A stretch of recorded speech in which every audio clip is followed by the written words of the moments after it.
Speaking of AI, Intuit have released new AI agents for their Credit Karma and TurboTax platform. Now, this is not something that we generally experience over in the UK because Credit Karma and TurboTax are much more US focused. But QuickBooks in the UK have now changed the Intuit platform. So I wouldn't be surprised if the likes of Credit Karma and TurboTax have a much easier transition across the UK market if they've got AI agents embedded in those systems. They've got something called Credit Spark, which is a credit builder, which is turning everyday payments into prosperity, i.e. looking for those who have a traditional credit requirement and sourcing the right people. At the moment, they're building that out with no fee or debt. Interesting how they're offering that.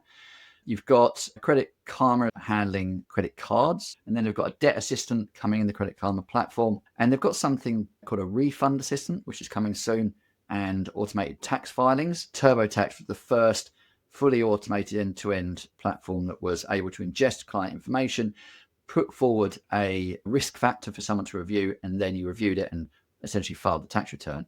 They're now taking this one step forward, saying they've become greater than 90% effective in identifying and extracting the relevant information. For certain simple tax returns, it can go fully filing, complete automated tax filing for those clients.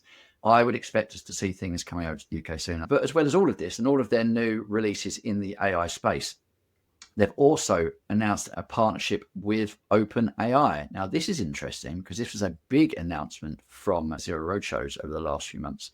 And now QuickBooks have done the same with a multi-year strategic partnership with OpenAI, powering what they call Intuit apps, which now sit in that new Intuit platform. So if you've not seen the way Intuit now looks, it's very app focused, and essentially those apps are AI powered. That is so interesting, isn't it? OpenAI is powering it.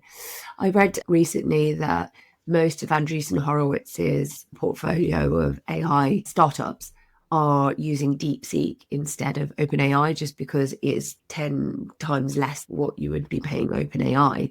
I would have thought they would have gone for Anthropic, given that Anthropic has had a strategic investment made by Microsoft. I think there's a huge opportunity to automate the accounts function. Not fully automate, but a lot of the tasks take them one step further. But that's only possible if you're using one platform or integrated platforms that share data effectively between them.